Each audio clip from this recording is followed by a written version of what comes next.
Welcome, welcome, welcome.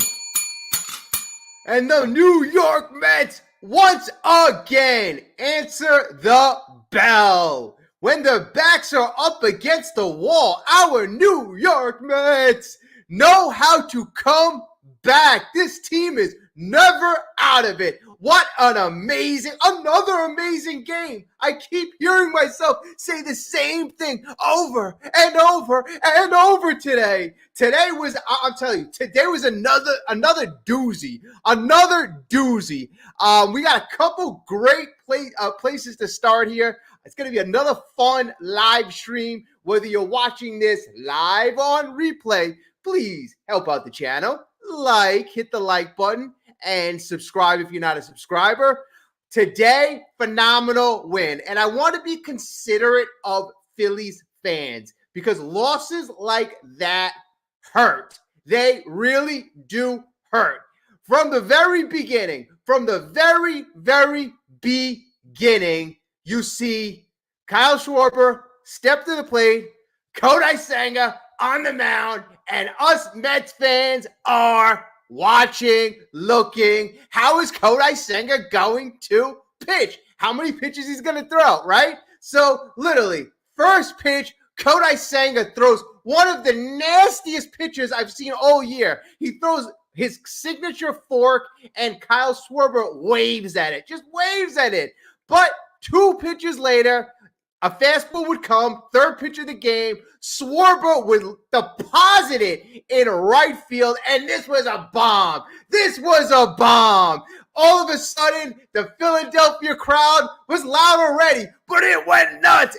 They went nuts. And you see Kyle Schwarber posing at the plate. And honestly, I think he still might be posing, admiring that shot for a few seconds. And I'm like, oh my God, it's just a home run, just a one-run homer. It's 1-0. The Mets literally have 27 outs left.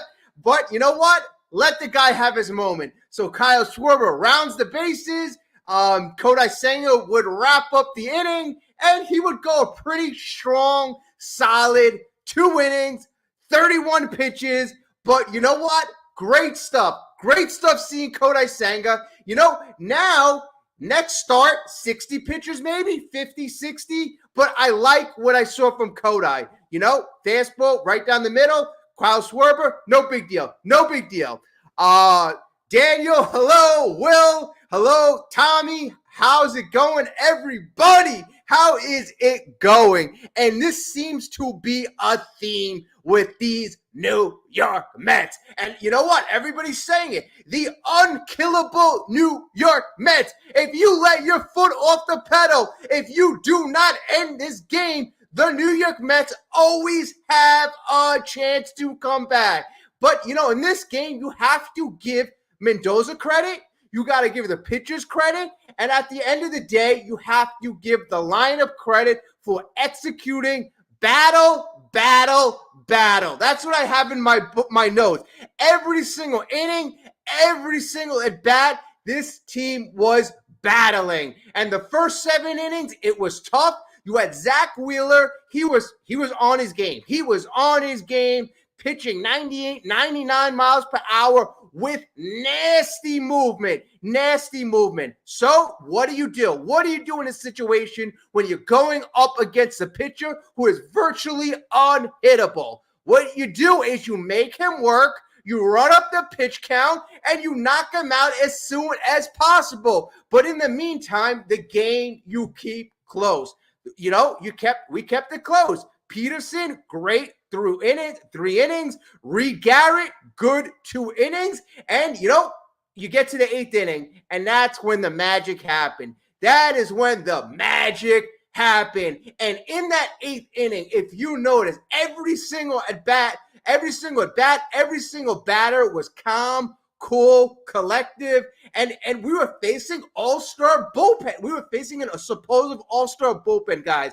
2 out of the 3 guys were all-stars, and our guys were calm, cool, and collective. Almost like, the other day, the rumor was supposedly, that Devin Williams was tipping pitches. Almost like the Mets knew the Phillies were tipping pitches. But that's a story for another day. So we go into the 8th inning, and the New York Mets are, confident. They're happy that Zach Wheeler obviously is out of the game, and we are facing a bullpen. And, going into that 8th inning, for some reason, I felt good too. So you have Alvarez gets on base, nice leadoff single, and, Lindor, he's the next at bat. Bader was running for Alvarez, so that's a very important run. At the time, we're down 1-0. We're only down 1-0. And Lindor's at bat was a key at bat. It started off 0-2. So Lindor was in the hole, 0-2, man on first. Lindor battled back to a full count and eventually would go on to walk. But that at bat was indicative of the whole game. The whole game, we battled back. The pitcher Hoffman was pitching. So at this point, now we have Bader at first base. We have Bader now at second base. We have Lindor at first base. And this was the key moment of the game. This was the biggest at bat. We have Mr. Mark Vientos. And this, another huge moment. And I got to highlight Mark. Mark, he said he was nervous a couple of days ago, but this guy seems to excel the more pressure upon him. So he's in a situation in the 8th inning, and it's first and second. We are down. We're not up. We don't have the lead yet, and he hits a huge double down the left field line. That ties the ball game. That took all the stress, all the pressure off the New York Mets, and now we could just do what we do best. So Nimmo came up, and Nimmo, I got to say, Nimmo in these last couple games, he has been ultra clutch as well. So Nimmo's calm. He's cool. He gets in an 0-2 count as well. But, he takes it easy, and he goes opposite field. He singles through the hole, and now we are up 2-1. And I'm like, oh, my God, it's starting all over again. You got the rally with the Braves on Monday. Then you have the Brewers series. We keep coming back. So the next at bat, you have Alonso up, and it's first and third, 0 out. Alonso's up. I'm like, okay, we put away the game here. Alonso at this point already had 3 strikeouts. Again, this was off Zach Wheeler. So Alonso, he hits a deep fly ball to center field, and that, I believe, scored Vientos or scored Lindor, but one man scored on that, so it made it 3-1. So at this point, even our outs were productive. And the next at bat, another ultra impressive at bat. You have Iglesias comes to the plate, and he is battling. It is 0-2, and every single pitch he's fouling off. He's battling. And I'm going through each of these at bats. You have Lindor now, Nimmo, Vientos, and all these at bats back to back are putting so much stress and pressure on the Philadelphia bullpen. Iglesias ended up singling up the middle, bullet. And we are off to the races. Martinez, he comes in. Kirkring comes in the game. Another relief pitcher. Martinez goes up the middle. 4-1. And we just keep the line moving. Everybody makes a productive contribution. Nobody's faltering at this point. So then it's first and third. Marte's up, and Marte hits a sac fly, makes the game 5-1. So we had 2 sac flies in that inning, and we had 4 or 5 singles. So nobody had a home run. We had a bunch of at-bats that we put together. Very, very solid at-bats. So ultra impressive. The next inning, bottom of the inning, Maton comes in, and this was a bit of a controversial move. At that point, I'm like, okay, Maton's coming in. We all know Maton's last performance against the Brewers wasn't so good. So it's 5-1, and in the back of my head, I'm like, okay, do I want to see Maton in here, or do I want to see Diaz? At this point right now, I didn't mind seeing Maton. I really didn't mind seeing Maton in the beginning of the 8th because he's going to be facing 3 batters. The tying run would never come to the plate, and let's see him get his confidence up. Let's see him how he pitches. It's not the same situation as the other day. So Schwarber comes up, and he's basically throwing nasty pitches. He ends up striking out Schwarber. He ends up striking out Turner, and I'm like, okay, not bad. Now Schwarber and Turner, they could be, those guys chase a bit. They chase. Harper is a different story. So Maton is pitching to Harper, and I'm like, okay, Harper seems to be on Maton. And I'm like, you know what? If Harper gets on base, I might pull Maton. I might pull him because I don't want any rallies to start. I don't want Philly to get into this game. But, as it goes on, Harper gets a double down the line. It's 2 outs in the bottom of the eighth inning, and now you have Bryce Harper on second base. It's only 5-1, so you want to be careful. The Phillies are a good hitting team. Next at bat, you have Castellanos up. He hits a single, and now you got 2 men up. You have 2 men on base, and at this point, you have Alec Boehm up. And in my opinion, I would have took Maton out of the game. I would have took him out of the game, but obviously we know Mendoza didn't, and next play, Boehm would hit a ground ball to third base, and Vientos would throw the ball to second, and we would get out of the inning. Good for Maton, very good, but honestly, I wouldn't even took the chance. I would not have even took the chance. So everybody that I didn't say hello to yet, Richard, what is up? Mr. Nobody, Lane, what a game. What a freaking game. What a game. And let me get to some of your comments.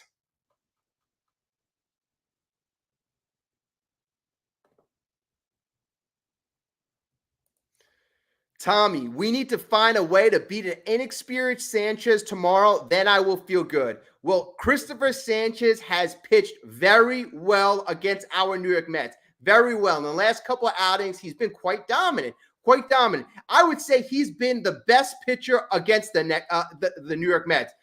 Notwithstanding Zach Wheeler. Zach Wheeler, last performance, obviously today, was off the chart. But other than that, Christopher Sanchez, I would have definitely started him over Aaron Nola. By far, Aaron Nola, our last time we faced Nola, we beat him for 6 runs. So Christopher Sanchez, I know why that's who they went to. But what will we have to do? Regardless, we have to employ the same strategy. Make every single at-bat, you have to make Christopher Sanchez work. You do the same approach. You don't expand the zone. You foul off any of his tough pitches. You make each and every at-bat tough. And if he is on his game, then you go into the bullpen. And the good thing about today's game is you worked 1, 2, 3, 4. You went through 4 relievers. You went through 4 relievers in 2 innings. That is such a good advantage that the New York Mets, in a game, Zach Wheeler went 7 strong innings. The Phillies had to use 4 relievers in 2 innings. That is such a good win for the New York Mets. I mean, the New York Mets are doing everything right, And honestly, I have it all over my notes right now. Folks, the MLB right now is witnessing something special with our New York Mets. The rest of MLB is taking notes. They are taking notes, and the Mets are right now a team to be reckoned with. Everybody right now is recognizing what is going on, and honestly, it was really funny listening to the announcers.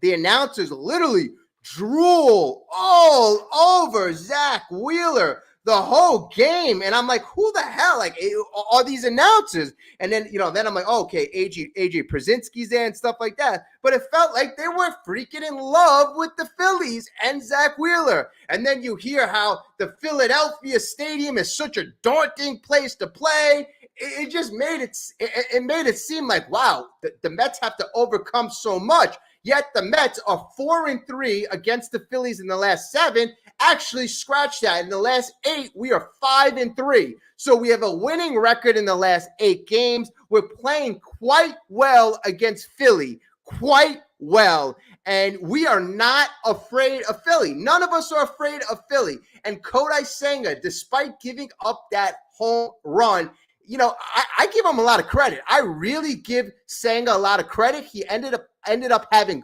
3 strikeouts, and the hit that he gave up to Schwarber was the only hit that he gave up in 2 innings. So great job, Senga. I liked hearing what he had to say before the game. They asked Senga, hey, Senga, how many pitches can you throw? They asked him 2 times. Non-answers. So then they asked him directly, Senga, how many pitches are you going to throw? In the back of my head, I'm like, obviously, it's not good to tell because then the Phillies are going to know what his pitch limit is. Just wait him out. So Senga is not telling anybody his pitch limit. He's like, I'll throw anywhere between 10 pitches and 200, whatever my manager wants me to. So I thought that was a really good, I thought that was a good approach by Senga. Keep things quiet. Don't give the Phillies any extra information. But, I'm just blown away by the pitchers from Peterson to Garrett to Maton to Stanek. Obviously, we didn't have to go to Budo today. Give him a little bit of breather. But, our guys, great job. And Maton, I'll give Maton credit. Maton, the first 2 at bats against Schwarber and Turner, he looked nasty. Jason, my man, what is up? It is just insane right now. Insane. Mr. Nobody. Vientos is officially a major leaguer and is a young rising star with a bright future. And, what an understatement. I mean, this guy didn't even make the opening roster. And that is a bit of a philosophy that Carlos Mendoza has. We know he's always been giving the veterans priority. Pete Alonso bats 4th no matter what. Quintana, he got the start the other day over the younger Peterson. So you see in many situations, DJ Stewart got the DH position in the beginning of the year. You see in many occurrences all throughout the year that the young players have to earn their time no matter what. And I don't mind that. It makes them stronger. It gives them a tougher mentality. And Mark Vientos has not only earned his time, he has basically been one of the most elite players on this team and one of the best third basemen in all of the National League. What a bright future this kid has. And under the lights, this is what I'm talking about with this team. This team is not fazed by the stage. They are not fazed by the moment. You have sometimes these Cinderella teams, they do well in the regular season, but once the bright lights come on, all of a sudden everybody doesn't produce.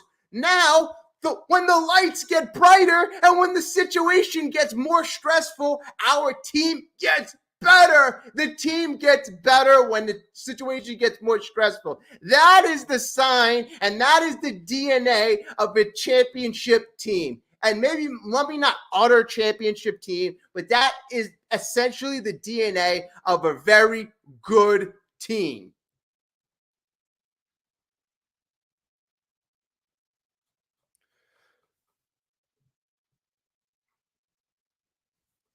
All right, let me get to some of your comments. Lane, let's go Mets. Hell yeah, let's go Mets. The Mets will win game 2. I'm hoping for a sweep. You got to figure Sanchez tomorrow and Aaron Nola game 3. Aaron Nola, I'm looking forward to facing Aaron Nola. I'll tell you that right now. The Mets. If the Mets win tomorrow, it's series over. Phils aren't beating this team 3 in a row. I mean, I certainly don't think so. And, it just tells you, like, the Phils were supposedly the best team in baseball, right? You've been hearing that the last couple of weeks. Oh, the Philadelphia Phillies, they're the #1 team. They're going to win the World Series. I was never afraid of the Phillies. That was a team I was never afraid of. I was more scared of the Braves than the Phillies. I was more scared of the Padres than the Phillies. I was more scared of a lot of teams than the Phillies. As soon as we got in this bracket, I'm like, okay, good. We got a good chance. We got a good chance to advance. And I'm so happy because certain teams match up well against other teams. We match up well against the Philadelphia Phillies. Against the Brewers, it was a tougher matchup. Against Atlanta, it's tough because it's a mental matchup.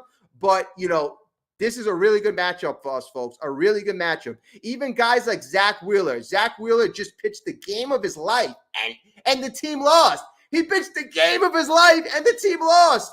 This is why teams should think about, the way the playoffs are structured. I think they should really think about coming in first or second. What type of advantage is it when other teams get to play all week, they stay hot, they get to play playoff baseball, and then you come back after a 5-day layoff, and then you got to produce? Kyle Schwarber, yeah, he did it right off the bat, but the lineup after that died up and down the lineup. I expect us to do well, but there is no way I expect the Phillies lineup to be that pathetic. 5 after that Schwarber home run, 4 hits the rest of the game. That was horrible. Schwarber had 2 hits himself. After Schwarber, Harper had 1 hit, Castellano had 1 hit, and that was in the 8th inning. But the rest of the game, we shut them down. We completely shut them down. Like I said, we did a phenomenal job. And also another thing about what our pitchers did, and I always say this, a lot of times we worry about the strikeout. We try to worry about the strikeout. I don't care if the team makes contact, as long as you locate your pitches. If you locate your pitches, we will be in good shape. We had 8 strikeouts against the Phillies, but what we were doing is we were locating our pitches, and we didn't really give the Phillies anything good to hit, but usually, they usually break through. Usually it doesn't matter.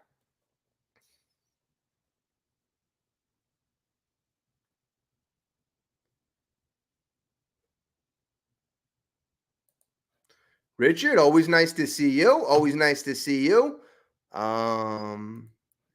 Richard, they have a good shot tomorrow. I just wish they would score a bit earlier. They did that against the Brewers. It's tough. They were facing Zach Wheeler. If they were facing a Frankie Montas, I would say, yeah, we got to jump on him earlier. But guys like Zach Wheeler, elite pitchers like that, sometimes when they're rolling, Zach Wheeler, how many times did he throw a pitch in the middle of the zone, like elevated pitch? Like he was throwing essentially, it looked like they were meatballs. But he had 30 swing and misses. And I'm like, okay, if just a Lindor or Alonso, one of these guys has to, crush a home run. If one of those guys would have crushed Zach Wheeler, it would have, gave everybody else on our team a mental edge. Zach Wheeler had the mental edge. I'll tell you that. He had the mental edge, and he had great movement. And, the pitchers looked very hittable, but I'm sure, they were had nasty movement, because 30 swing and misses, they were saying it was a record for 5 years, the most swing and misses through 7 innings. So you give them credit, but that also gave the Mets a huge energy lift when this guy gets out of the game. You look, this guy's been dominating so much, he's gone. Anybody after him coming in is going to be like, it's going to be a holiday for the Mets hitters.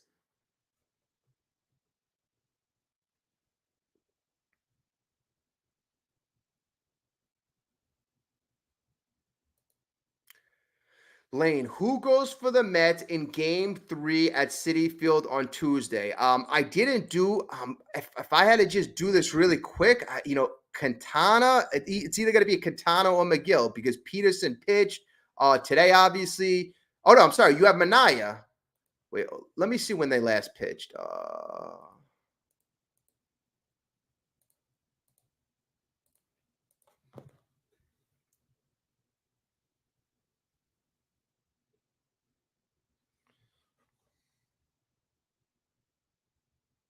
Yeah, it's probably going to be Minaya.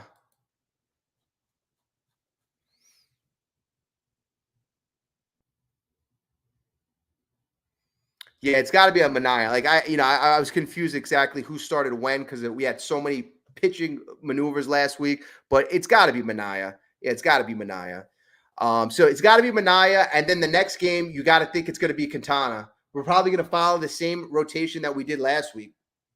I mean, and it's good too. Like honestly, I like Peterson in this role. Look what Peterson has done. Peterson coming out of the bullpen, and that's why essentially we started Quintana last week. We started Quintana because we're building up. We're building up Kodai Senga, so he's going to be a starter that goes longer and longer. And Peterson has been, billed right now as a long man / guy coming out of the bullpen.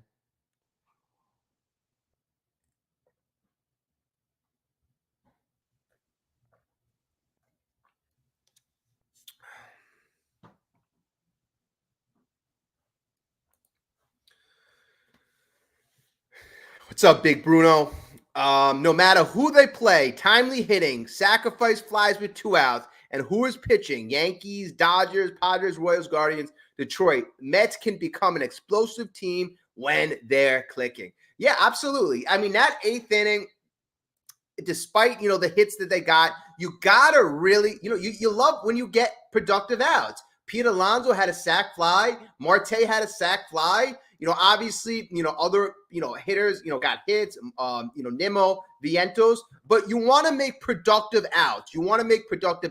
When we're making productive outs and when you're adding on against a team like Philadelphia, it gives you that better chance to win. Philly was out of sync today. They were out of sync. I don't expect that. Philly is a great offensive team. We're a great offensive team as well. But, today Philly was playing bad. And I think they were rusty. They haven't played in quite some time.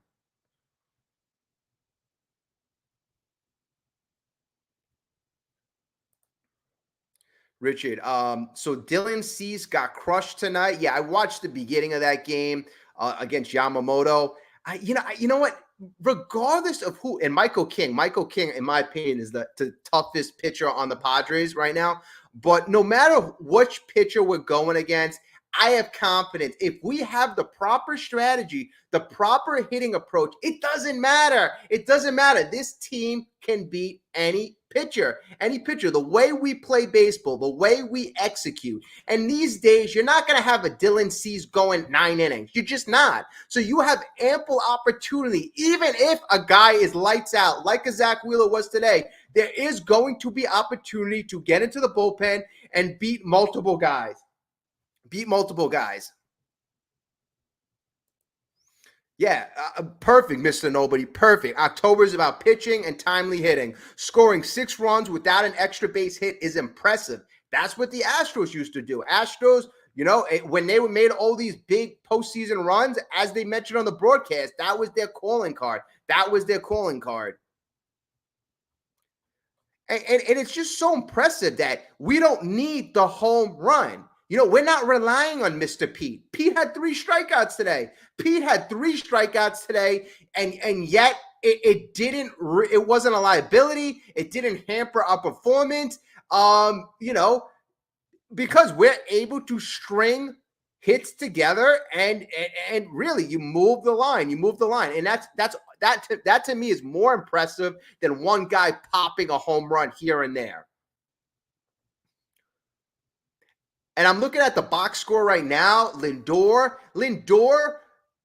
had no hits, but I like the at-bats Lindor is taking. He had 2 very, very big walks. He hit a solid, he had a solid hit off Wheeler in the first inning. He ended up making out, but Lindor is taking good swings. I like Lindor's hacks. Vientos had 2 hits, 1 scored run. Vientos is playing like a seasoned pro. And Nimmo, I mean, like the top of the lineup is elite right now. You have Lindor going, Vientos going, Nimmo going. Pete, we won't really comment on that right now. Iglesias is pretty much hot. I like what I'm seeing. I really like what I'm seeing. And, you're impressed with a lot of aspects of the team. I'm impressed with the pitching, starting pitching, relief, and lineup. I mean, that's really a cause for, that's a winning formula right there, a winning formula. And give Maton credit. We got a good question here. If the Mets pitching staff, which performed well in game one, remains strong, they have a good chance of continuing their success. Yeah. Yeah. Hands down, hands down. If the Mets pitching staff pitches like they did today against the Phillies literally were shut down for 2 runs. So, I mean, I hope so. I hope so. I expect the Phillies to put up a fight, though. You got to expect the Phillies to put up a fight. Speaking of explosive, where's explosive diarrhea? I don't know. I don't know. Maybe the guy took a little nap. CeeLo, they've been the best staff in baseball for like 2 months and don't seem to be letting up. Great point, Mr. Nobody. I mean, what is it? In June is when they turn everything around. But yeah, I would say like since the middle of July is when Mania started becoming elite. Peterson, he came back from an injury and he started his run. Quintana, he was a little later. He started becoming elite in August, in late August. McGill started becoming elite in late September. So you got a bunch of pitchers on your team that got to elite status, but they did it at different times in the season. But the bottom line is, at this point, they're all pitching well. Everybody's pitching well. Like, you're not worried, this guy's pitching tomorrow, we stand no chance. Every single pitcher gives us a chance to win. Every single starting pitcher gives us a chance to win. I'm excited to see how Severino pitches tomorrow after his performance against Milwaukee last time. He gave us a solid 6 innings, 4 runs. But, Milwaukee, they did a great job against him. They had a lot of opposite field ground ball base hits. I wouldn't say Severino necessarily got crushed, but he certainly came back from allowing those runs. So to see how Severino bounces back, I expect him to have a better start than his last outing. He's playing the Phillies, so they're a great team. But still, I'm excited to see how Severino pitches. In fact, let me look up the matchup. Severino versus the Phillies. I want to see what his stats are against them as of late.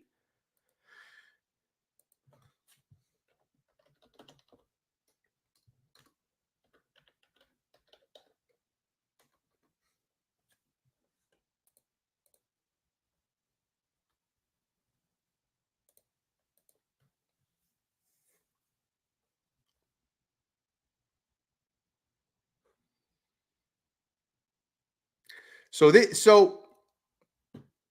yeah. So this is what I kind of remembered when I looked last time. So he doesn't really have too many career outings against the Phillies.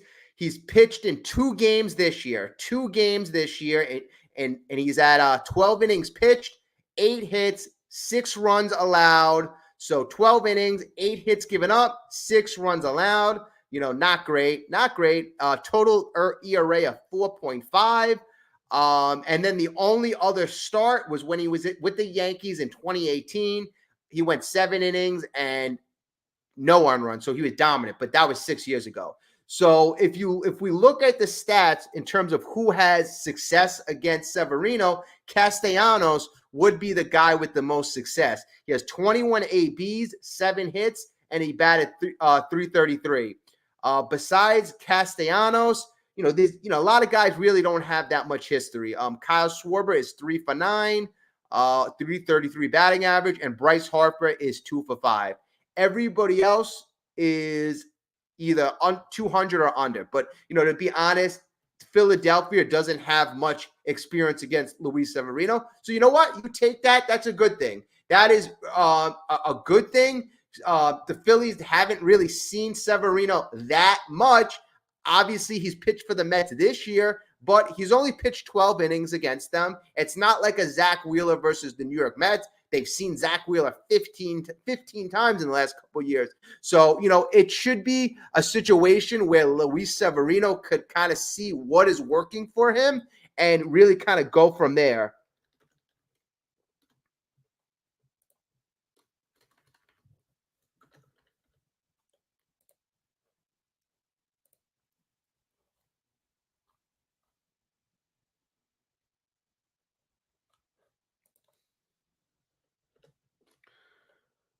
No.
Just trying to see the updated stats for Christopher Sanchez against our New York Mets.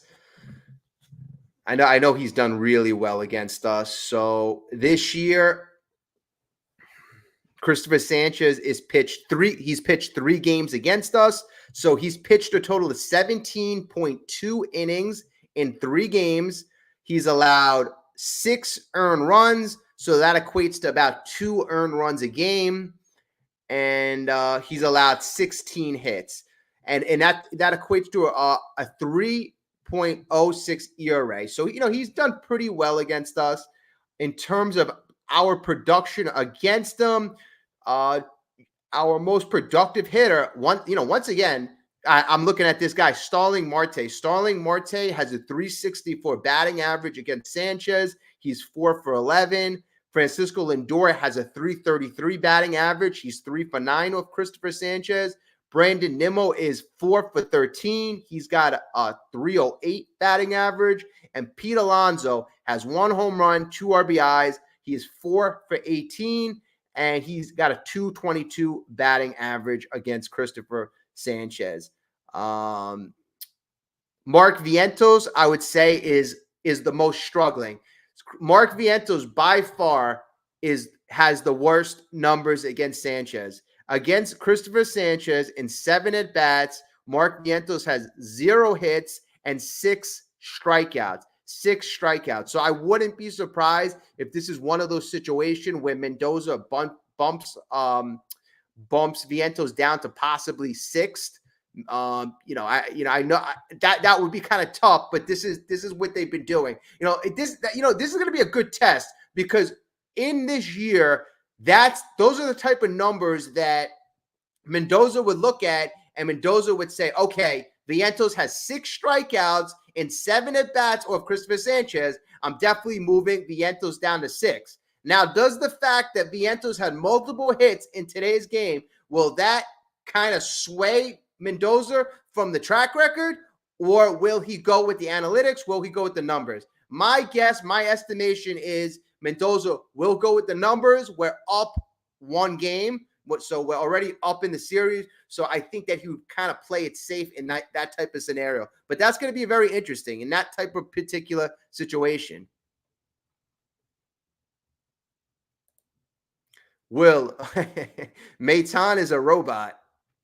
Yeah, I really wanted the guy. I really wanted the guy to succeed. And today, if you looked at Maton, I don't know if the gun was right, but he was hitting 92 on the gun.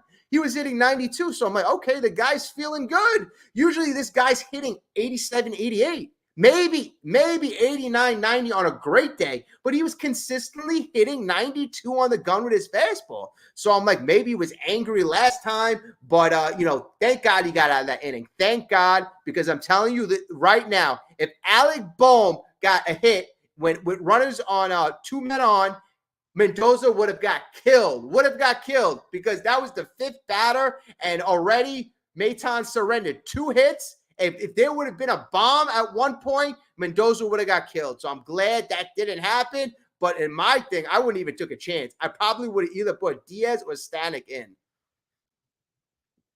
And they were saying Diaz has thrown like 107 innings in the last 7 days. I'm like, if I was the manager, Diaz would have probably thrown 200 innings. I'm always going to Diaz.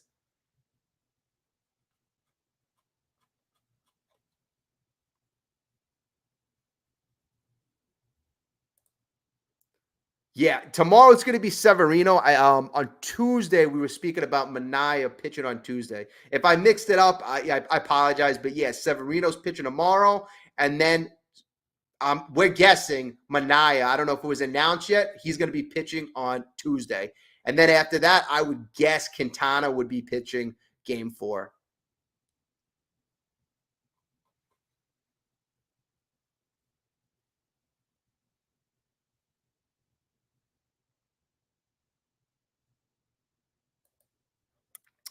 No one is going to feel sorry for the New York Mets, or should I say the other teams. I'm sure the Mets will play tough tomorrow. They know what they have to do if they want to move on to the next round. Yeah, it seems like the Mets, I don't think any team or any announcer could doubt. The Mets are on a roll.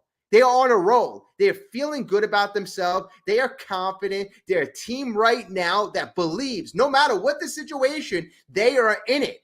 And they seem to thrive when they are down at the end of the game. They're like, and that's part of it. A lot of the game is mental. And if your group of guys has overcome that mental hurdle, you're going to get nervous. When there's 40,000 fans screaming, a lot of players tend to get a little bit of nerves.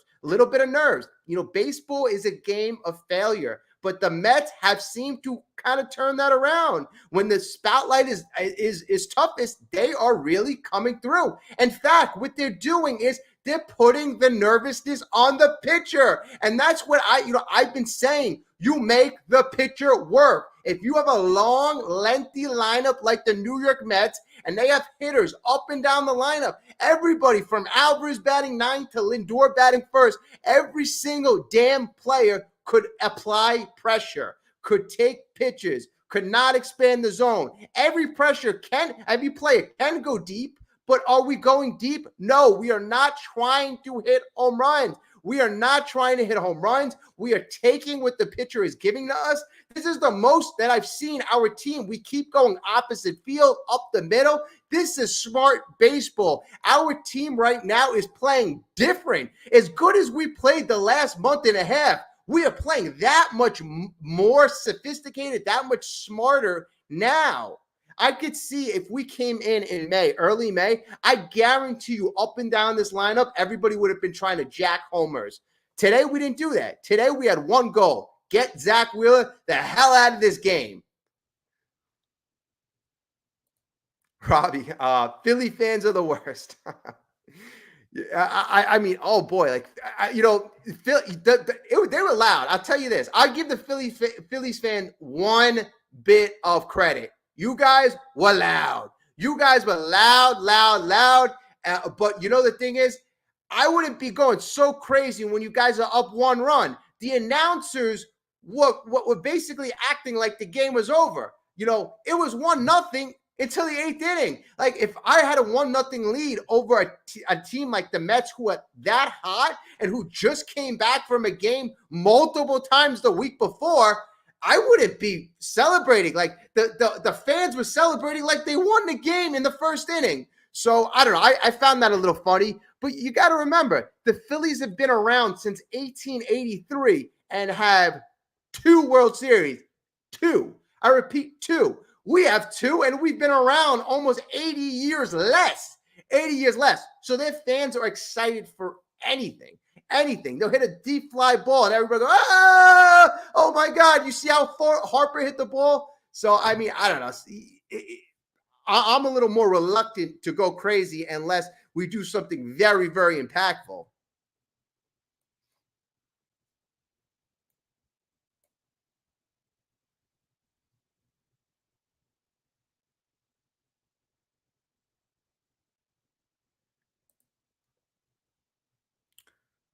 We captain. All right, let's see. If the Mets keep playing scrappy and playing like every game is their last, I believe we can win the whole thing. And you know what? That mentality, and this is what I've also said, the Mets, beginning in late August, when we were 6 games behind the Padres, 6 games behind the Diamondbacks, and 3.5 games behind the Braves, I said, from that point on, we have to act like every single game is game 7.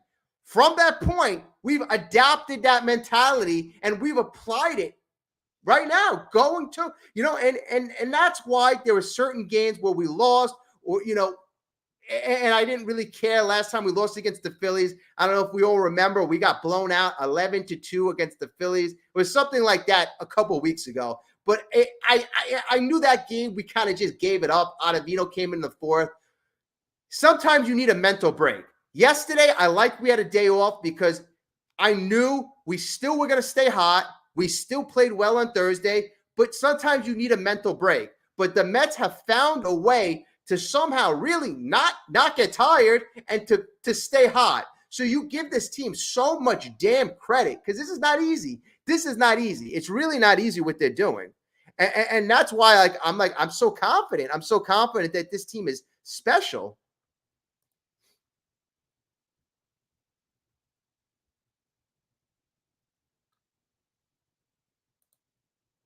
Richard, I bet he listens to several channels.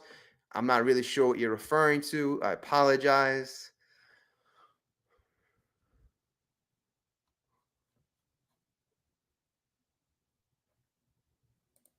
Dodgers won. Honestly, right now, I'm debating who we match up better against. I'm debating who we match up better against. I know we lost against the Padres 2 years ago. We have the season series this year, but the Padres, they got a pretty decent squad out there. They got a pretty decent squad. For some reason, for some crazy reason, I don't know why.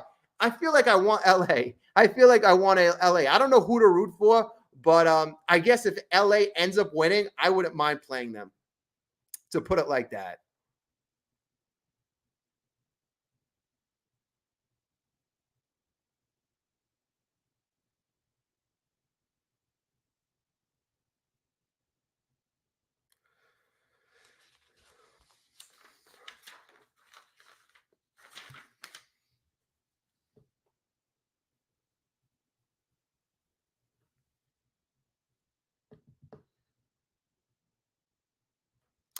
All right, so I'm going to go through some of my game notes here. I'm very interested with the announcers. The announcers, they made some like pretty interesting comments.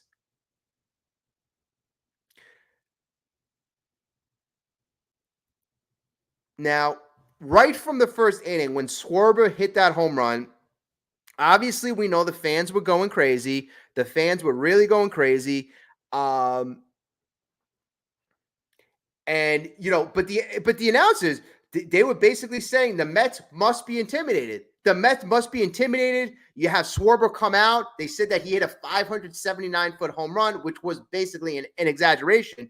But whoever said that, I'm not sure if it was AJ Przinsky or one of the other guys. I honestly, have you been watching the Mets? Have you been watching what they've been doing the last couple of weeks? So to insinuate that just because a crowd is loud, that the Mets would be intimidated, I'm scratching my head. I'm scratching my head. So that's what I was a little kind of like scratching my head with. And then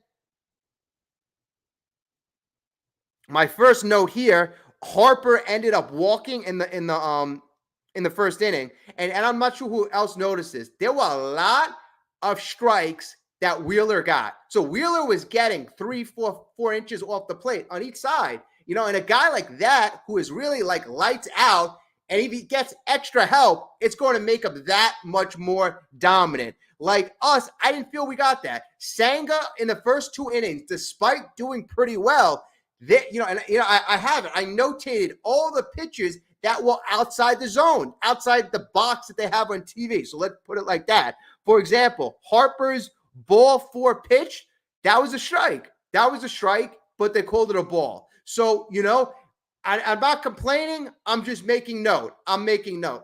I did later in the game, there were a couple of makeup calls. One of the big ones, I believe, Maton threw a nasty curve or a nasty hook. And I think it was a Schwarber, but that was a late makeup call. But early on, first 7 innings, literally Wheeler was getting every corner, outside, inside, and give him credit. He was taking advantage. He was elevating the ball in the zone. You had him throwing pitches in and on the hands. He was nasty, very nasty. Right from the first inning, I'm like, you got to knock out Wheeler. We got to work the count, knock out Wheeler.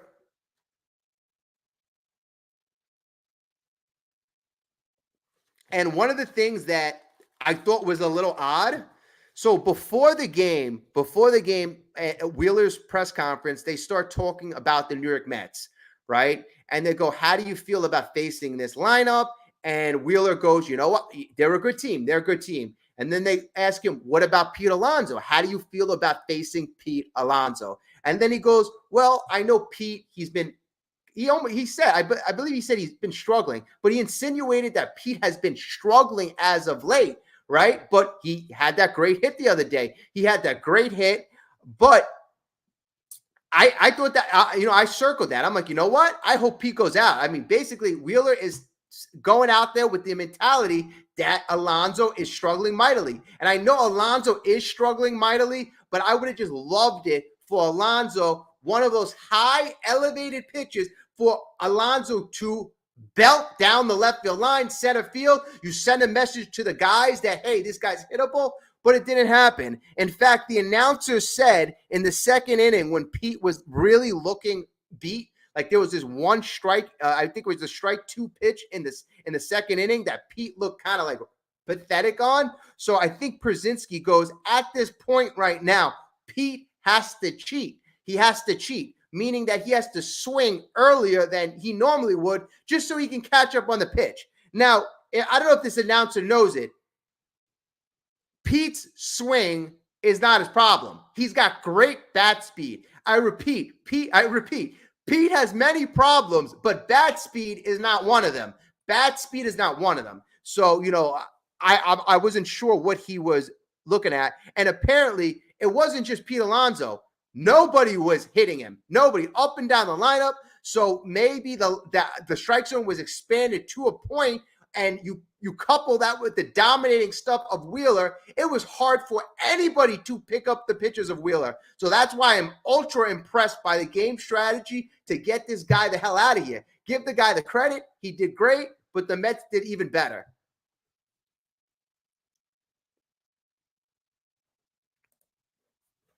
Iglesias is fun to watch because he doesn't give up. I mean, you're absolutely right. You're absolutely right. And, anywhere you put him in the lineup, he batted first for quite a bit of time. I'm like, wow, he's not a bad leadoff hitter. And then all of a sudden he's batting him second. And I'm like, oh, okay, you know what? Second is actually a nice spot. And then I'm like, okay, now he's batting fifth. Everywhere you put this guy, I'm like, oh, this guy fits the spot. He fits the moment. In the eighth inning, that was a beautiful at bat. In the eighth inning today, Iglesias was 0-2, the whole count, 0-2, battled back every single pitch, and he ended up getting a hit. Richard, you're right. I think Pete may have an injury. For Pete's sake, and I've said this for the last couple of weeks, I hope so.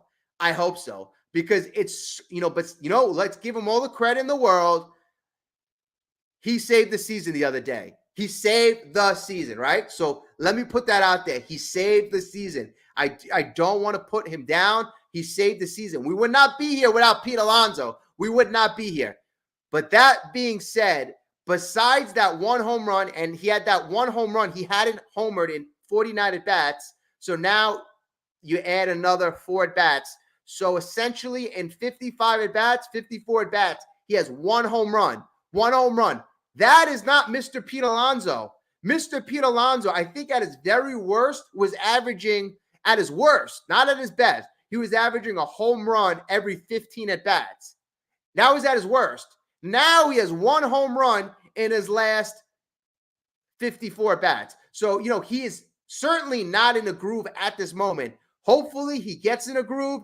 Zach Wheeler was a tough pitcher. He was a tough, very tough matchup for Pete. But then again, Pete's career numbers off of Wheeler weren't that bad. He's had hits off Wheeler in the past. Pete's just not looking great right now. He's not looking great. I would say his approach until he gets going, and a lot of guys hear this, just go up the middle. Look up the middle and go oppo. I wouldn't look to pull anything right now until he starts seeing things better. If he goes oppo or goes up the middle approach, he doesn't have to be as on time. He could be a hair late and still hit a home run if his approach is oppo. And that was more, I like a Derek Jeter approach. Derek Jeter, that was what made Derek Jeter. And also Mike Piazza, right center field, right field. That's a good approach. He's a big, strong guy. What he did against Devin Williams, that approach should be replicated going forward.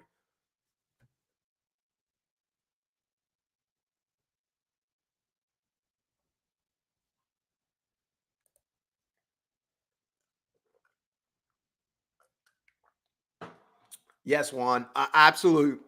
Absolutely. Up the middle and Oppo. He's trying to pull everything. It seems that way. It really seems that way. But you know what? I can't really make a proper evaluation of Pete today.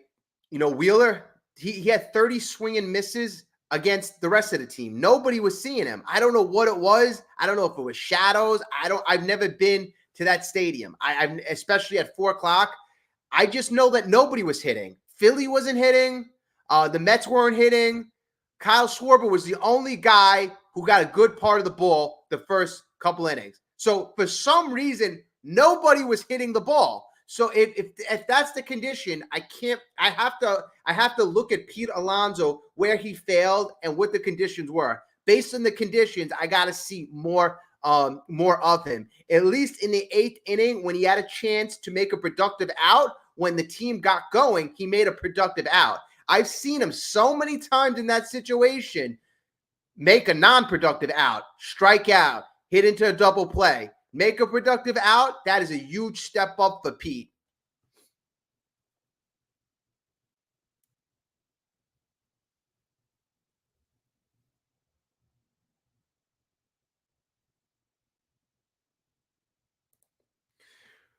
Robbie, another great point. If you're good with small ball, advancing runners, you don't have to rely on just one swing from Pete. Now, this approach that the Mets have really, we're actually starting to master this approach in the last, I would say, 5 weeks. Especially more recently, we're getting better at it because now we're not relying on home runs at all. I've noticed once we got into the playoffs, we've changed our whole mentality, really all our at bats.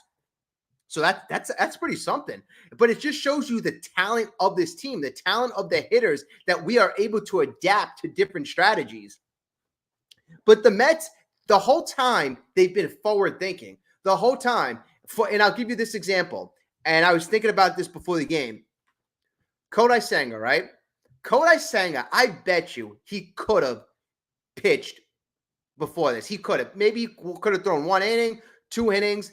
But the whole plan was you want to make sure you capitalize his value. Now, pitching him in game one, we potentially could pitch him in 2 games in the division series.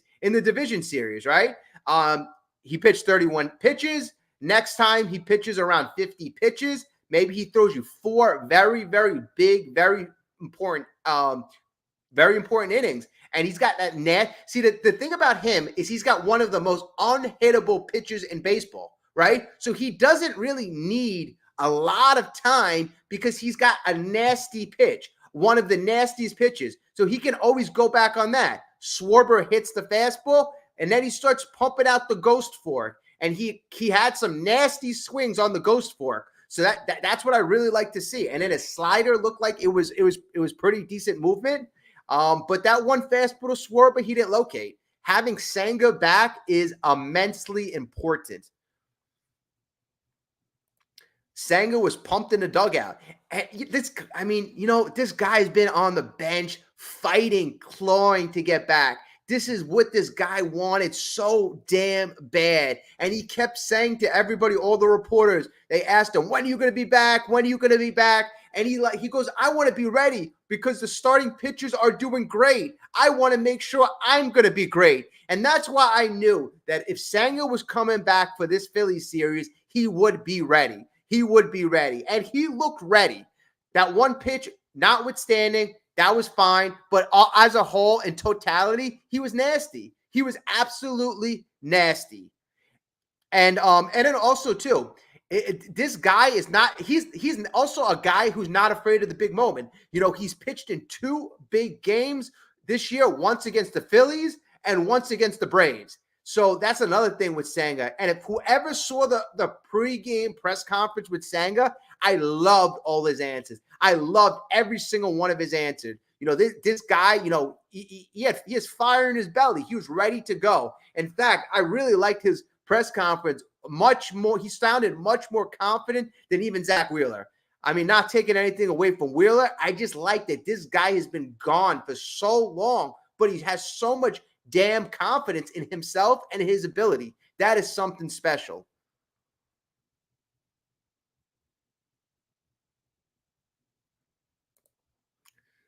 Big Bruno, great point. Great point. Severino just cannot be throwing all fastballs down the plate. They're going to wait on that. He's got to mix up his pitches. Great. Severino, great observation. He has a tendency in big moments, in big game, to try to muscle up and throw the heater. And, sometimes you see he'll be pumping 97, 98, 99 on the gun. Like, this guy can really get it up there. But, he's got to locate number one, and he's got to mix up his pitches. That's a great comment right there.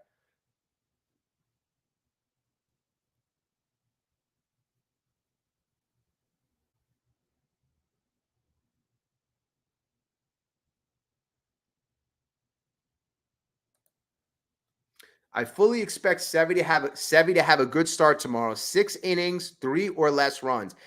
I think the Mets right now, we're going to play extremely tough baseball, and we're going to be an extremely tough team to beat. Imagine we do this. Imagine we take the first 2, and we have the chance with Manaea to take the series on Tuesday. How freaking phenomenal would that be? Citi Field would be so damn electric. And that would be the perfect scenario to catapult us into the championship series.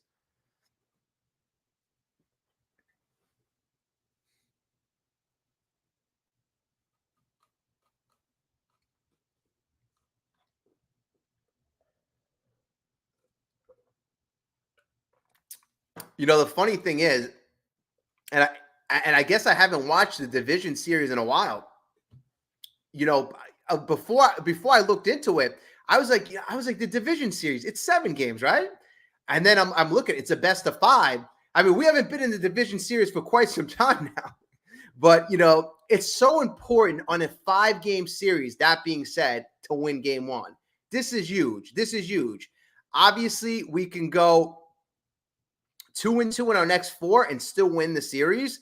I'd like to win it in a lot less than that. Literally step on the throat in those type of terms. Let me get some.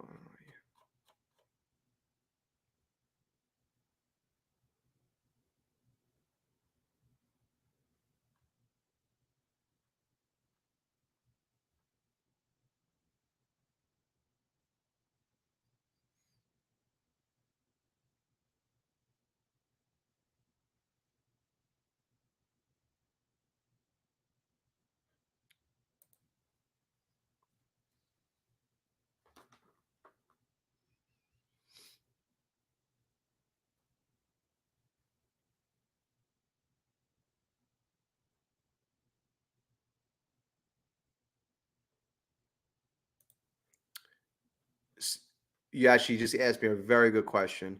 Okay. This is a very good question. Whose bat would you say needs to come alive for the Mets the most? Pete or somebody else? Okay. Now, this is a very, very, very good question. Whose bat needs to come alive? Obviously, Pete Alonso would be the obvious answer, right? I would say that's probably the best answer. He's in your middle of your lineup. He's your cleanup hitter. He's part of all these rallies. You got the best hitters around him. It's very important to get Pete going. But I'll tell you what, there's another guy that I think is just as important to get going. And that is Mr. Francisco Alvarez. Now, he's had a couple hits from time to time, but he's a guy that has, he's a guy that I thought was going to have a better hitting season than Mark Vientos. Mark Vientos blew us away. Francisco Alvarez has a lot of talent. He's got a lot of power. Having him at the end of your lineup, so the lineup turns over, you have Lindor, you have Nimmo at the top, Vientos at the top, and if you have a guy like Alvarez who gets it going, the sky is the limit. The team already wins when Alvarez doesn't hit. They win when Alvarez in the lineup, and I say this over and over, he does the intangibles. The pitching staff loves throwing at him, and they win because of other stuff that he does. And when he starts becoming that dynamic offensive player that we all know that he can become, the team just becomes that much more dangerous. Remember all the winning hits that Alvarez got in the last month. How Alvarez is such an important player. So that would definitely be my answers. The obvious answer would be Pete Alonso, but my answer, if for the secondary, would be definitely by far Francisco Alvarez.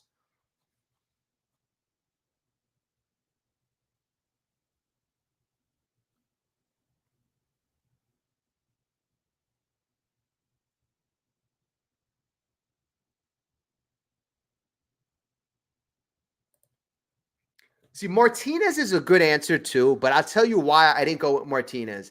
I think Alvarez, I know Alvarez. Alvarez is going to get more at bats. Martinez right now, he's an older guy. Obviously, he's a very important, influential guy. He's a guy that if he gets going, he makes other people around him better. But, I don't think he's going to be getting as many at bats. So that's why I think it's more important if you get Alvarez going, who I foresee, getting more at bats. That's the only reason. Some games you might go Winker depending on the matchup. But Martinez, that's a great answer too. But Pete, I got to say, he's the number one answer.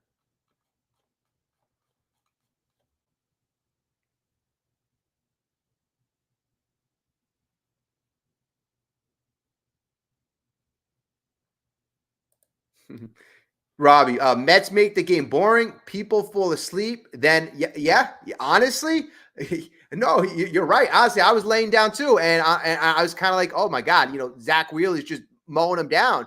But you know what? That's fine. That's fine. And I think people. This is just, I think, a fact. The league for the longest time saw the Mets as a joke. Saw the Mets as a joke. Last year, the Mets were supposed to be a World Series contender, a World Series favorite. Oh, we were dumpster fire. This year, everybody predicted, despite Stern saying we were a playoff team, everybody predicted we would win between 80 and 82 wins. Everybody. There were some Mets people who said we were going to win mid-80s, but nobody thought we were going to win close to 90 games and possibly make a playoff run. So we've overachieved tremendously. We've excelled. Players like Vientos, nobody thought that he was a major leaguer, or a lot of people outside the organization weren't sure that he was even a major leaguer. Not only is this guy a major leaguer, looks like he could be a superstar. Everybody thought Peterson was done. People thought Manaea was, just a mediocre player. Everybody thought Severino was done. Everybody thought Quintana was done. The thing that we have done with this team is amazing. Nothing short of amazing. And we've done our developing, but we've also, with the veterans, we've enhanced our veterans as well, which is insane, crazy. And in fact, I'm talking about this year like it's a developmental year. We didn't really get a chance to develop a lot of our young guys. And I keep saying it's only because our veterans and our team overachieved so much. You didn't see our pitchers from the minor leagues like Mike Vassell, Blade Tidwell. And that's because we didn't need to develop them in the major leagues. We were having great success with our current major league roster.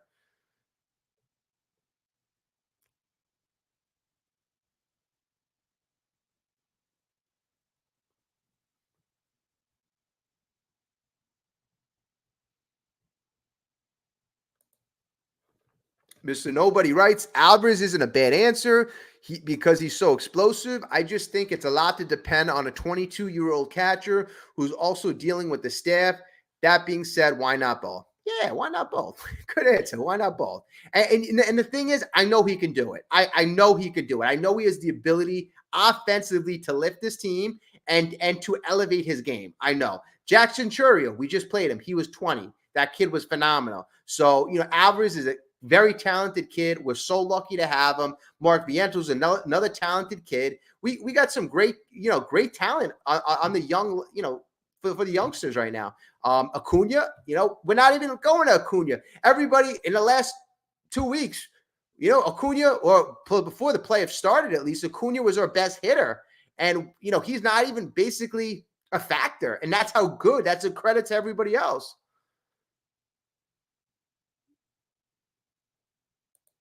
Yeah, that's a good point. Alvarez started the 8th inning. And that's another thing. Alvarez being at the end of the lineup, getting him on base for the top of the lineup is tremendous. Tremendous. That's why, like, when Bader bats ninth and Bader, the better Bader is, I always say the better, because, that's just an extra guy for the top of the lineup to do some damage with.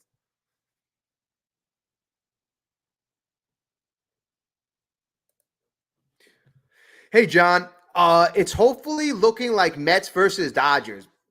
That's the matchup I'm looking for. I don't know why, but I feel like I'd rather play the Dodgers than the Padres. 102 is the magic number. That's how many wins it takes to win it all. All right. So we're almost there. We're almost there. Yeah. What do we got? 10 games left. So it's gonna be fun. Regardless, it's gonna be fun. Like, this is super super fun. I mean, last year, all of us at this point right now, I don't know how many of us were into the playoffs. I know I wasn't. When my team is knocked out, I'm just tuned out. I'm trying to figure out how we're gonna get better and how we're gonna make the playoffs next year. I feel we're so super super lucky to be in the predicament, to be in the position we are. And they asked Zach Wheeler. They said, Zach Wheeler, are you afraid of the New York Mets? And they said, because do the New York Mets remind you of the 2022 Phillies, a dangerous team that gets on that magical roll? And he goes, yes. There is something to being hot at the right time, getting in like the Mets got in, and playing with really house money. You had Arizona play with house money. All these teams that don't have these high expectations, we really have nothing to lose right now. We don't even know our payroll is over $300 million. I will repeat this. Our active payroll, well, actually, our active payroll is changing because Kodai Senga is activated, where our active payroll is about $200 million. So that's about $117 million that we're not using or allocating toward on the field. Yep, John. This time last year, I was wondering what our rotation would look like. Funny. I was wondering that, in the Brewers series, especially during Game 3, that's the type of stuff that you were thinking of. But Pete Alonso, again, repeat, he gave us so much hope. Now, World Series. Right now, only thing I'm thinking of right now is World Series. I want a World Series so bad. I'm a Mets fan, Knicks fan, Jets fan, and Rangers fan.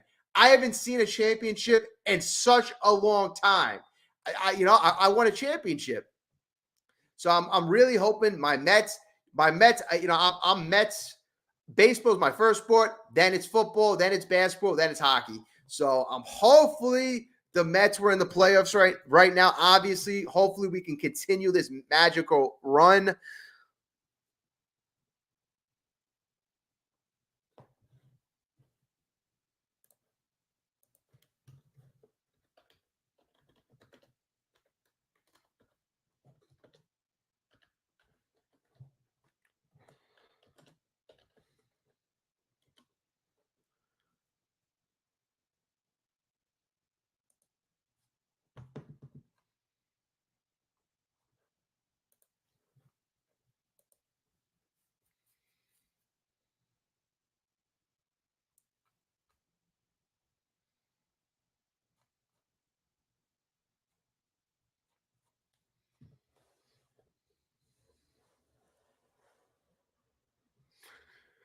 Okay. So yeah, Robbie, I was looking for you. The Dodgers payroll right now, it looks like, and I'm looking on Spot Track. So the Dodgers payroll, it's coming up as 241. So $241 million, which that's we know they did up some pretty insane things over the offseason, but they deferred a lot of money. So you would think, allocating all that money to Shohei Ohtani, Yamamoto, Freddie Freeman, but in terms of what it accounts against their books, it's not like $70 million. Like, even though Ohtani's making $70 million right now, well, I mean, the site that I'm looking at, it's saying it's $2 million. I know there's another figure out there.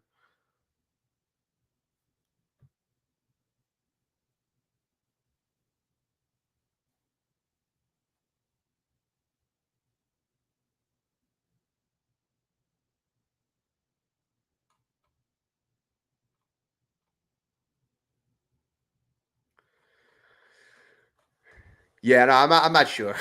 I'm not sure. You know what it is? Because when these guys have all this money deferred, every single site really does it differently. Like Spot Track has the Dodgers payroll at $240 million.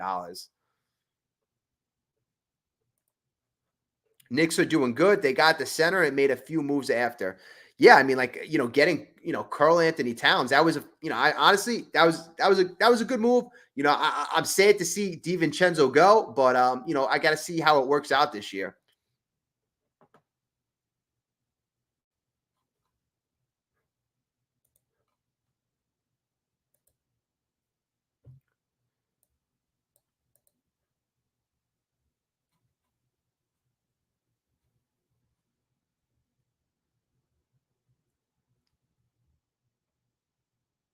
Yeah, according to Spot Track, I like to see what the active payroll is. How many guys does a team have that they're paying to produce on the field at that current time? Because that's what tells me how talented a team is. If a team has like $200 million on the sidelines worth of contracts, a lot of times they're missing their best talent. So right now, the team that has the most active payroll currently playing is the New York Yankees. So all their top guys, or they have the most money right now actively paying. So that's $260 million right now on the active roster. Their total payroll is $325 million, and their adjusted payroll is $310 million.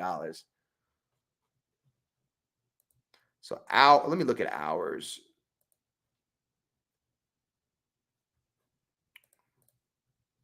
Who's number one?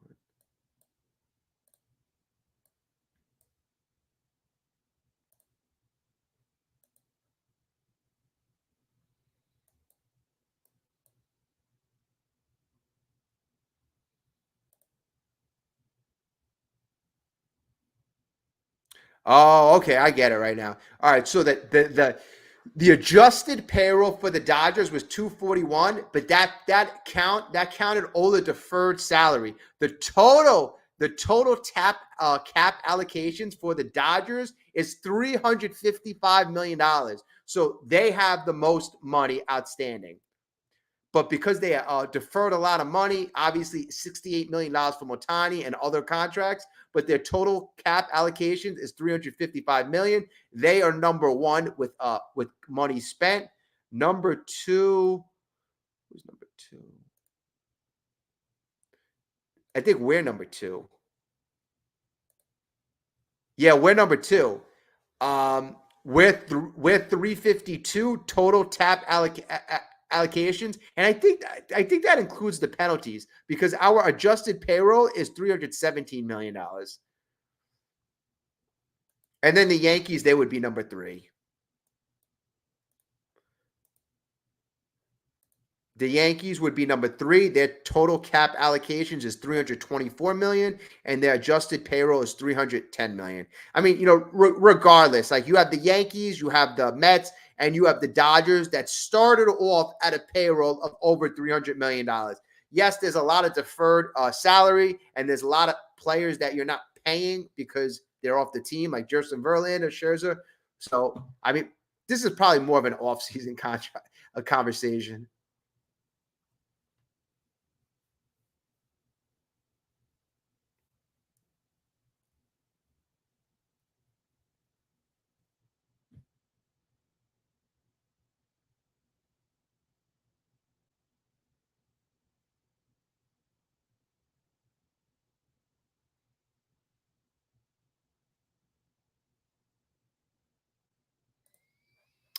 I believe the Mets had the highest payroll last year. Last year we had the highest. This year we're second, but our active payroll is way down, like in terms of players playing. But yeah, no, last year we were number one, I believe. And then you have a lot of luxury tax penalties.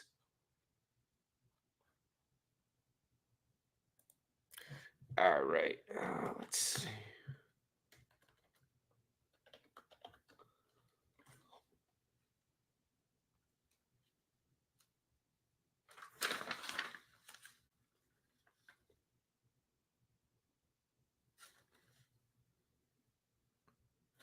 Another thing during the game, and I kind of felt that the announcers were a little more on the Philadelphia side, like in the bottom three. And I'm not sure how many of us caught this, but so the Phillies are up bottom three, and I think Turner, he was at first base. So he was taking a lead off first base, and Peterson, quick pickoff move, almost nabs, almost got him, right? So it was really close. So then all of a sudden, Mendoza challenging the play. So then I think it was AJ Przinsky all of a sudden yells on the broadcast, "Uh-oh." And then I'm like, "Uh-oh, why is he saying uh-oh?" So then they say, okay, the Mets are challenging the play. But then in the back of my head, I'm like, why is he saying, uh-oh? I mean, you're a neutral party. It's not good. It's not bad. It's just a fact. The Mets are challenging the play. But I just felt like the announcers were so damn pro-Philly. And then throughout the game, and I'll tell you this, it almost kind of reminded me of like a Rocky IV. They were against Rocky the whole first part of the fight. But then the Mets actually just kind of won everybody over. It was just like kind of like an amazing thing. But I found that interesting. But it just shows you really this team is so damn likable, so likable up and down the lineup. It's just a really fun team. It's a fun team this year.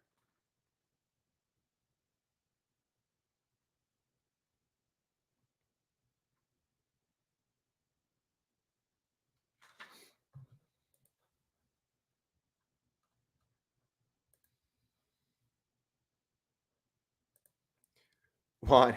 These umps were on drugs. Yeah, you know what?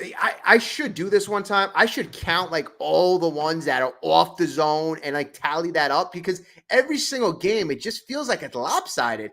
But and then this too, and in basketball, like a lot of times 25, especially 25, 30 years ago, when players like Michael Jordan were playing, these guys would always get the call. It kind of seems that maybe these pitchers, Zach Wheeler, dominant pitchers, are the umps giving these guys calls? Because it kind of seemed that way. Like Wheeler, it was really insane the type of plate he was getting. So that was, I don't know. I like the strategy we employed, but the fact that the ump was giving so much extra leeway on both sides of the plate, it didn't make sense to me. Didn't make sense to me.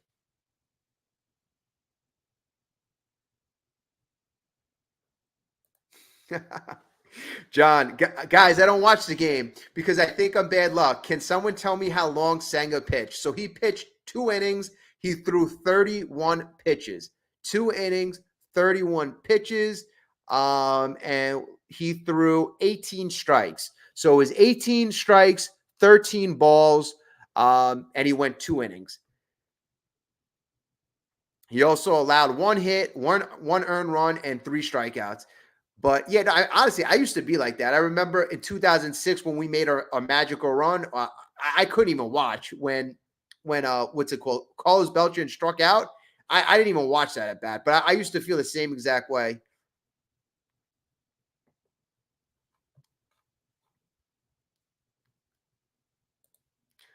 Crispy, what is up? No, welcome, welcome. We will sweep the Phillies. I'm hoping, honestly, it's such, if we could defeat Christopher Sanchez, that's a good pitcher. He's been really pitching well against us. If we could beat him tomorrow and shut the door with Mania on Saturday, that would be freaking phenomenal. Phenomenal. At Citi Field, too. And I think in these type of short series, and this still is a short series, you have a best of 5. It's not a best of 7. You really got to take advantage. Let's not let this Philly team get hot. They're still cold. This is the cool thing about this. The Philly team only had 5 hits. 5 hits. So the Philly team has not tasted success in a very long time. In fact, let me see when the last time the bats actually hit well. Like the last game.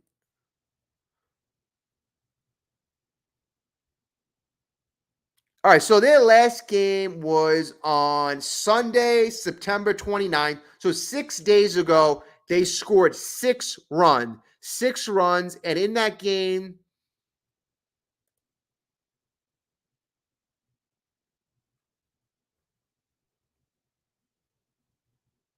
Okay, in that game, they didn't even have Bryce Harper, so they didn't even play their best lineup. So, wow, so they haven't really had anything going in quite a. All right, so it's been a week since the Phillies bats have had anything going, or actually over a week. So here's the deal: do not let anybody get going. Let's continue this run, and if we can actually manage to get through these 3 games without the Phillies bats getting started, that would be amazing. And getting past tomorrow would be key. Get out of Philadelphia.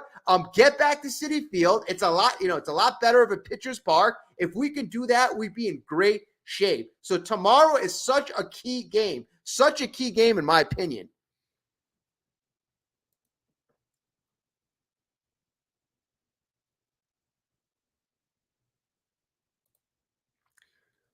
Mr. Nobody. Bro, watch the games. You're not going to make them win or lose. Enjoy the run. I don't know. Imagine that they go on a World Series run.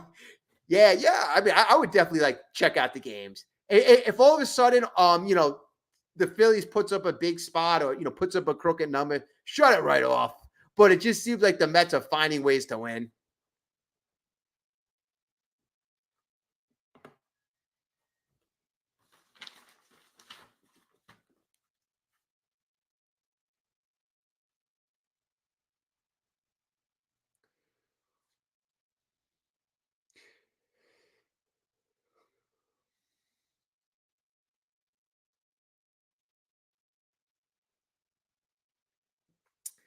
It's so funny now. Now, if you look at like all like the Mets, people associated with the Mets, like you have guys like Gary Cohen, Howie Rose. I love this. Like everybody right now is really feeling good about this team, and rightfully so. But what I found was amazing was Howie Rose. I didn't know this, but he took the plane. He was on the player plane, so he was sitting in the back of the plane, and all of a sudden on the plane they play his call of the Pete Alonso home run. And I'm like, oh wow! So he's on the plane. They're playing his call. He's going nuts. He's smiling. He's happy on the plane. All of a sudden, like it's such an emotional moment, he goes up to Pete in front of the plane and he gives him a hug. I'm like, okay, so he's on the players' plane. They're playing a magical home run call, and then he gets to like go and embrace Pete Alonso. I'm like, that is something. There's a really good camaraderie here. Really something special brewing, and guys like Howie Rose, you could see how much pride they have in this team right now. And Gary Cohen, the way they talk about this team, this is the team they grew up with. And like the most recent article by the New York Post, it says cardiac Mets shock Phillies with another late inning rally. Cardiac Mets. I like that. Cardiac Mets. Oh my God. Okay, so I'm pulling up this article, and this is what was I found amazing, amazing. So the Philly fans were going crazy in the beginning of the game. Then we shocked the hell out of the Phillies, and we had that magical 8th inning. And I'm like, I wasn't sure I was hearing this right, but in the 8th inning, in the bottom of the 8th inning, or the end of the top of the 8th inning, the Phillies fans actually started booing the Phillies. In the playoff game, they started booing the Phillies. And I'm like, wow, you got to be kidding me. You really got to start to boo your team in a playoff game. And I was shocked about that because this is the fan base that all of a sudden last year they stopped booing Trey Turner because they felt that it would get him going if they cheered him on when he's going through a rough patch. So I know my first place Phillies who had a layoff of 7 days, let's boo them in the bottom of the 8th inning. I found that like crazy to see. I'm like, not only shut up the Phillies fans, but make them boo their own team.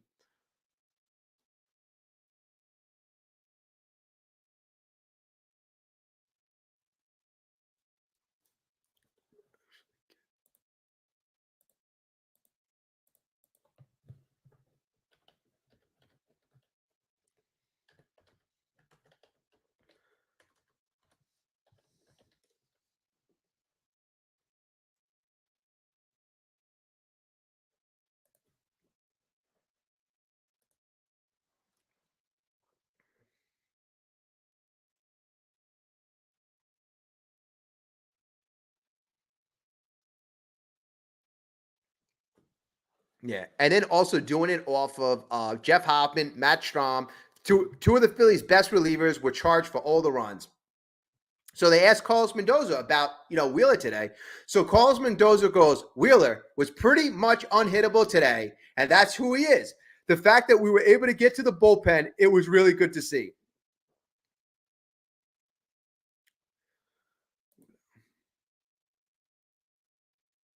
So then they asked Nimmo, what was the key to success?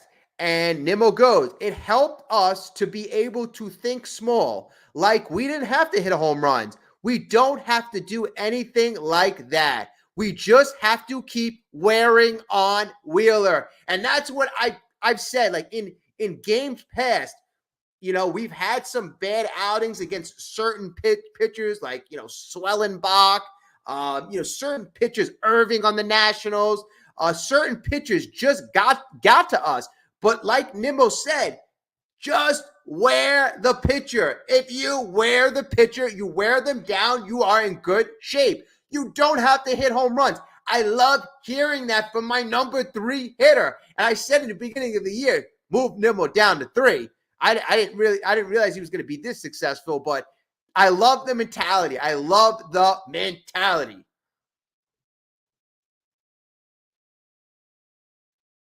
So Nimmo goes on to say, for us to be able to get to him, at least not let him throw a complete game. That's kind of a win in that situation. And to be able to get to the bullpen and see what happens, Nimmo said, these guys did an amazing job. See, that was the thing. Strategy, get him out.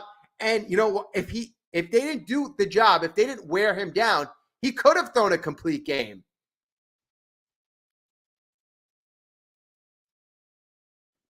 And then also for us asking about Senga, this was the cap. So Senga ended up throwing 31 pitches, but Mendoza said the pregame plan for Senga was that he was going to throw 35 pitches. So at the end of the second inning, he was at 31. He was close to the cap. They took him out.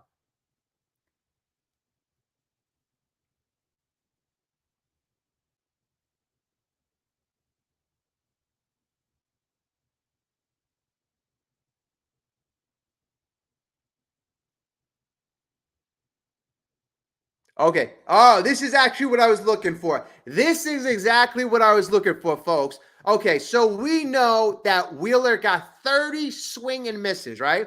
Now, Wheeler has pitched against the Mets a lot of the past. And the Mets, Wheeler's a good pitcher, but the Mets have been pretty decent against him. There was a problem today. The Mets didn't hit Wheeler at all, and the Phillies didn't hit. What was the problem? So they asked Vientos. My approach today with Wheeler was just trying to be as short as possible, Vientos said. It was tough to see with the shadows. I was just trying to put the barrel on the ball and see what happens. And that's what I was interested in. I've never been to the field in Philadelphia at that time at 4 o'clock. And that's what, according to Vientos, there was a big problem with the shadows. And a guy like Schwarber, who knows what's going on, maybe that's why he jumped all over the fastball. He's like, oh, probably if I get one over the plate, I got to hit it. There's a problem with the shadows at this time.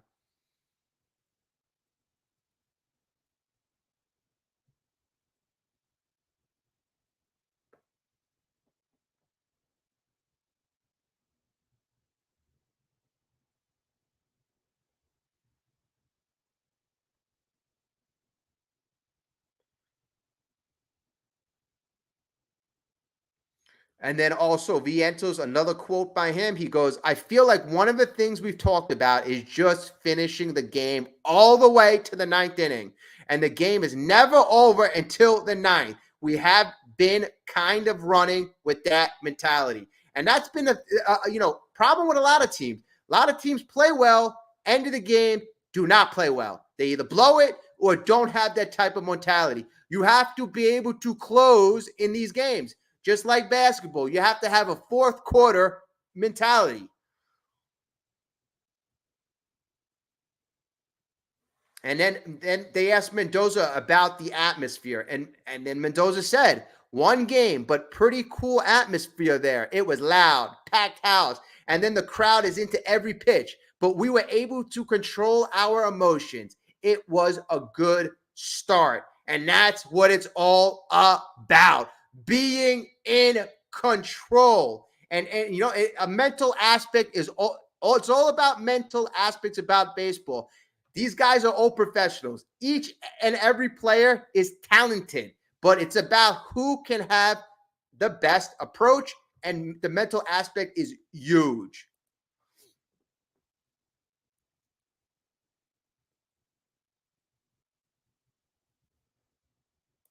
Stony, what's up? Finally didn't take a nap for game one. Awesome, awesome. Great start today. Great start today. I'm glad that you were able to see it. This team is the epitome of you gotta believe. Really, that's our slogan. Believe 2024. The Mets give their own fans cardiac arrest over the years, or more like heartbreak. Sad to say, a lot of heartbreak in the past, unfortunately.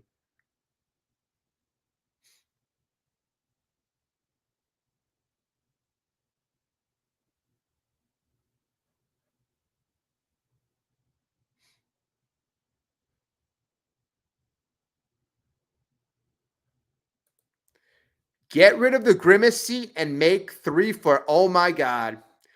Um, I don't care about that. But you know what? Three seats is better than one, so why not?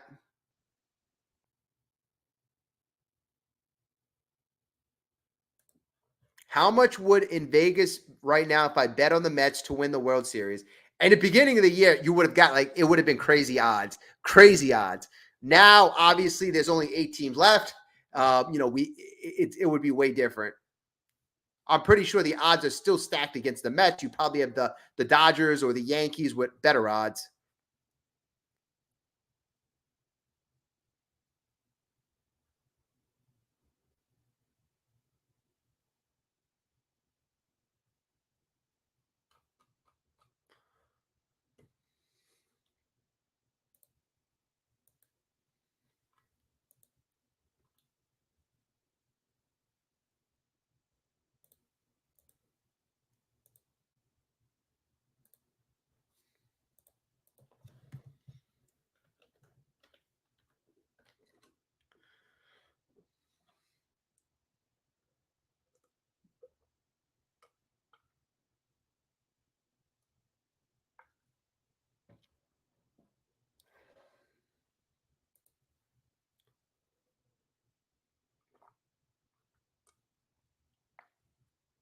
Oh wow! So you know now everybody's kind of doing the moniker that we're the comeback kids, cardiac kids, comeback kings. So they're coming out with different titles. We got the Grimace, oh my God, year.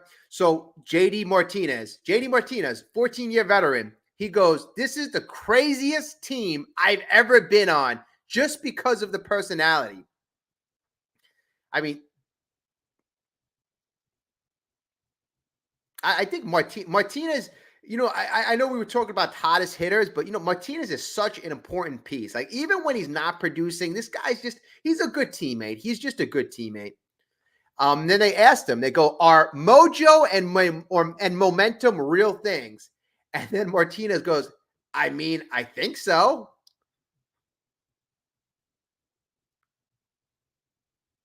What is it?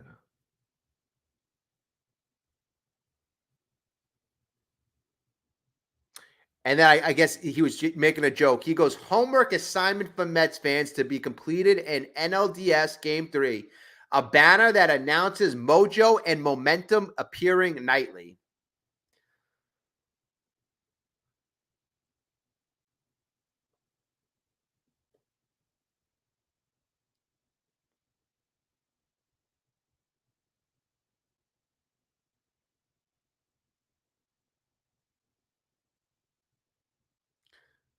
Okay, and this is good. We never give away at bats. So another comment Martinez says is, I feel like we just have a good team and everybody is just stubborn with their game plan. They're just selling out on the good game plan. So, I mean, that's good. I like the fact that everybody is stubborn. They have a game plan, and they're sticking with it.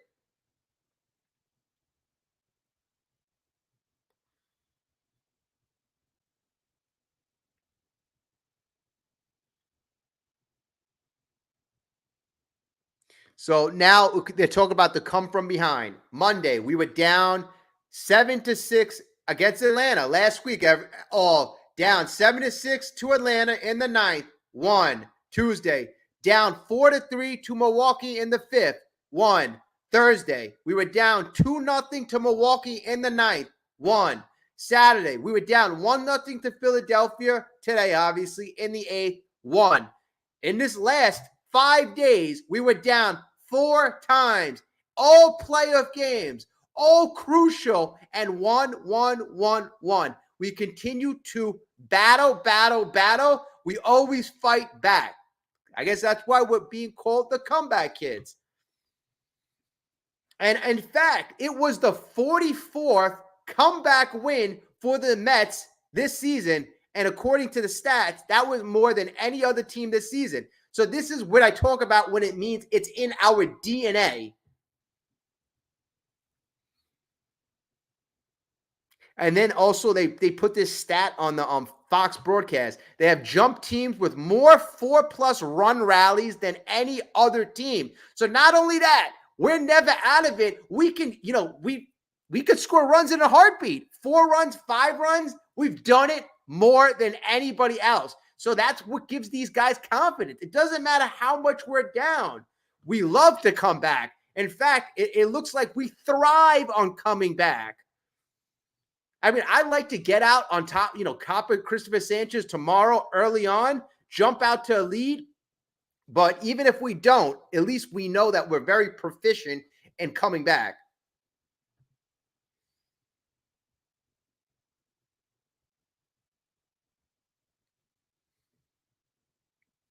And talk about JD Martinez.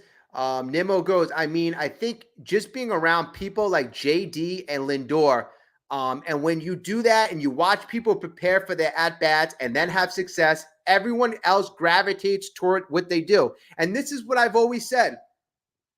When players are productive, they're able to help out their fellow teammates more and be effective. If you're a guy like Alonso who's not having success and you're trying to help out of Vientos is going to, it's harder to do. Vientos is having more success than Pete. It's harder for Pete to be a helper and contribute to other guys when he's not successful. So that's why, Lindor is able to help out the rest of the lineup. The more guys that are going, the more they can help out their team, the better we can grow. And that's what Nimmo said right here. When he sees Lindor having success, he gravitates to a guy like Lindor. When Nimmo has success, other players gravitate toward Nimmo. That's just how it works in the dugout.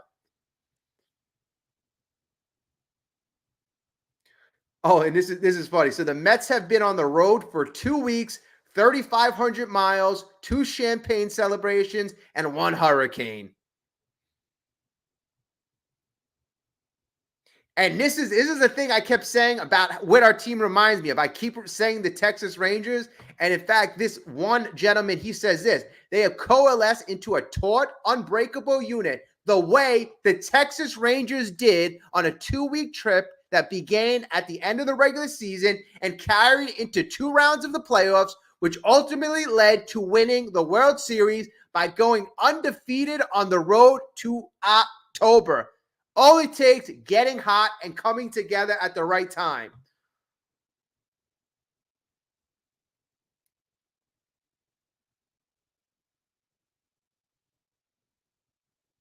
Wow. Everybody, actually, I'm looking at everybody's in-game quotes. Everybody was complaining about the shadows. Nimmo said, wow, the first at bat, I could not see the ball. I could not see it out of his hand. And then when I did catch it, it was just a dark black ball. And you're like, I don't know what I'm swinging at right there. But there's like an instinct, oh, it's kind of here. So you swing. So our players, They couldn't see. They couldn't see.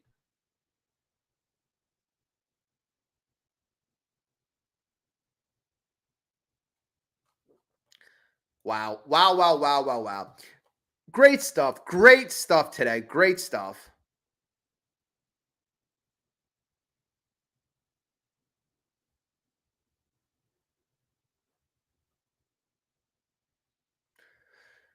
I'm gonna go through this really quickly.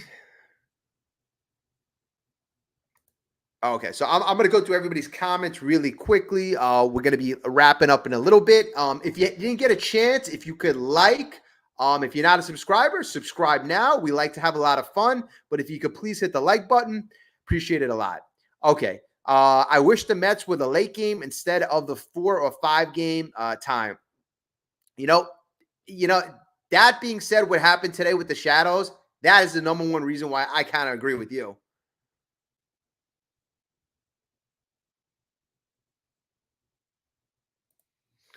Mr. Nobody. I like 4 or 5 games because the adrenaline wears off early and I can sleep. Now, here's the thing. Um, you know, when we lose, I can't sleep, right? Tonight, I could sleep if I wanted to, but I'm excited. So it's hard to sleep both ways. But if I wanted to try sleeping, I can fall asleep. When we lose, I can't fall asleep at all because I'm thinking about the loss.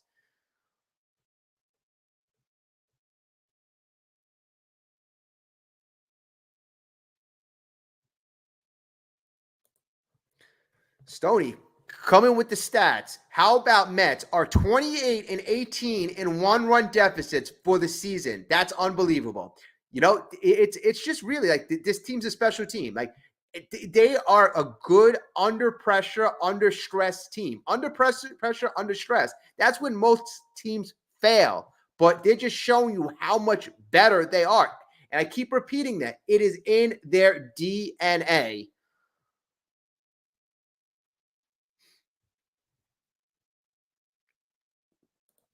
We are all oh my god gang, whether we know it or not. Yeah, yeah, we'll take that. I'll take it.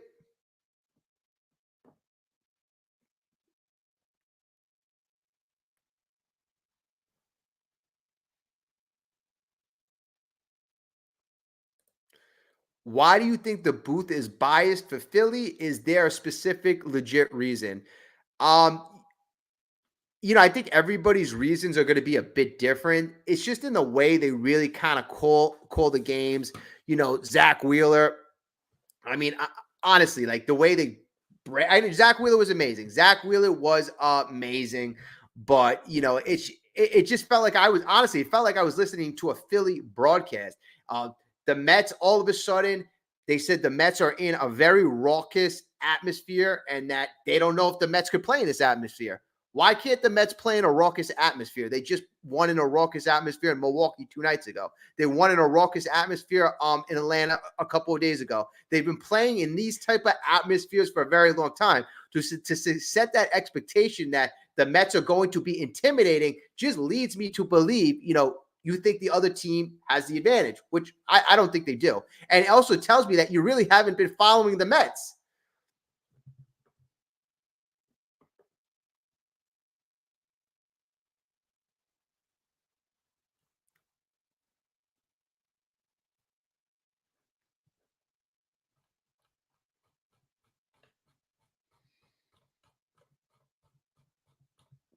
Wow, this is honestly so amazing.